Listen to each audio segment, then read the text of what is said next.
Los testigos del pecado. El dolor demuestra que el cuerpo no puede sino ser real.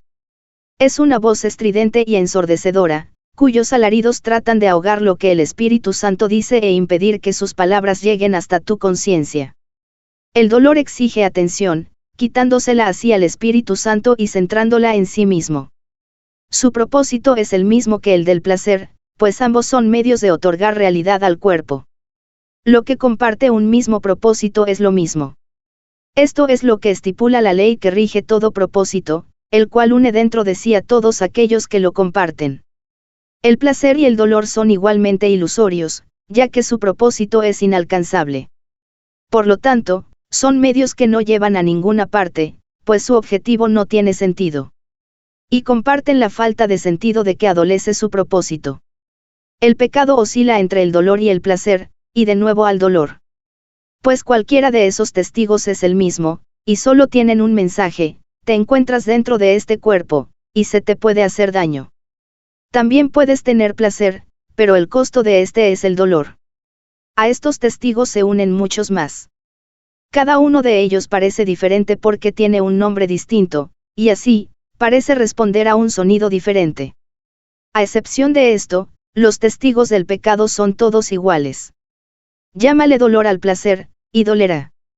Llámale placer al dolor, y no sentirás el dolor que se oculta tras el placer.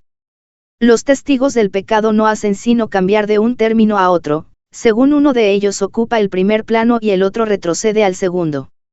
Es irrelevante, no obstante, cuál de ellos tenga primacía en cualquier momento dado. Los testigos del pecado solo oyen la llamada de la muerte. El cuerpo, que de por sí carece de propósito, contiene todas tus memorias y esperanzas.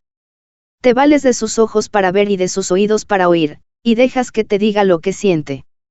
Mas él no lo sabe. Cuando invocas los testigos de su realidad, te repiten únicamente los términos que les proporcionaste para que él los usara. No puedes elegir cuál de entre ellos es real, pues cualquiera que elijas es igual que los demás. Lo único que puedes hacer es decidir llamarlo por un nombre o por otro, pero eso es todo. No puedes hacer que un testigo sea verdadero solo porque lo llames con el nombre de la verdad. La verdad se encuentra en él si lo que representa es la verdad.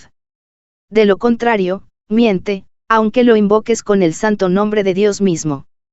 El testigo de Dios no ve testigos contra el cuerpo. Tampoco presta atención a los testigos que con otros nombres hablan de manera diferente en favor de la realidad del cuerpo. Él sabe que no es real. Pues nada podría contener lo que tú crees que el cuerpo contiene dentro de sí. El cuerpo no puede decirle a una parte de Dios cómo debe sentirse o cuál es su función.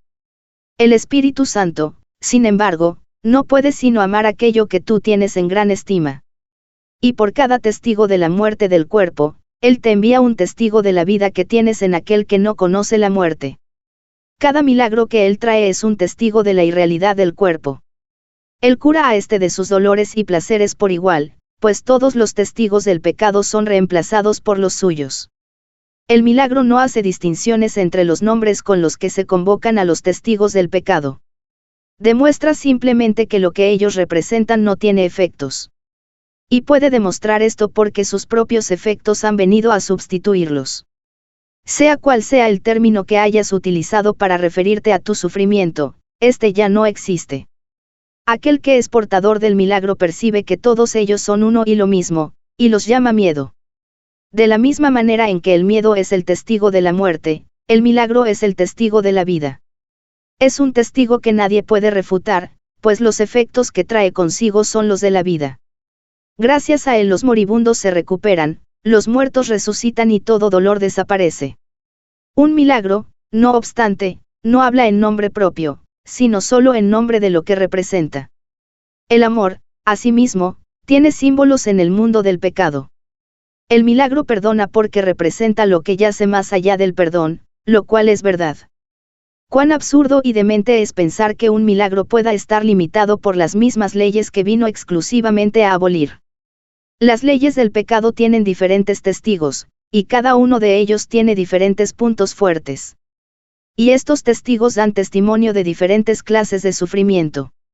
No obstante, para aquel que envía los milagros a fin de bendecir el mundo, una leve punzada de dolor, un pequeño placer mundano o la agonía de la muerte, no son sino el mismo estribillo, una petición de curación, una llamada de socorro en un mundo de sufrimiento.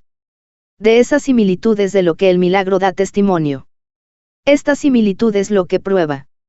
Las leyes que consideraban que todas esas cosas eran diferentes, son abolidas, lo cual demuestra su impotencia. El propósito del milagro es lograr esto.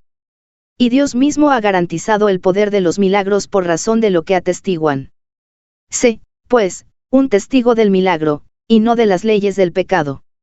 No hay necesidad de que sigas sufriendo. Pero sí de que sanes, ya que el sufrimiento y la angustia del mundo han hecho que éste sea sordo a su propia necesidad de salvación y liberación. La resurrección del mundo aguarda hasta que sanes y seas feliz, para que puedas demostrar que el mundo ha sanado. El instante santo sustituirá todo pecado solo con que lleves sus efectos contigo. Y nadie elegirá sufrir más. ¿Qué mejor función que esta podrías servir? Sana para que así puedas sanar, y evítate el sufrimiento que conllevan las leyes del pecado. Y la verdad te será revelada, por haber elegido que los símbolos del amor ocupen el lugar del pecado.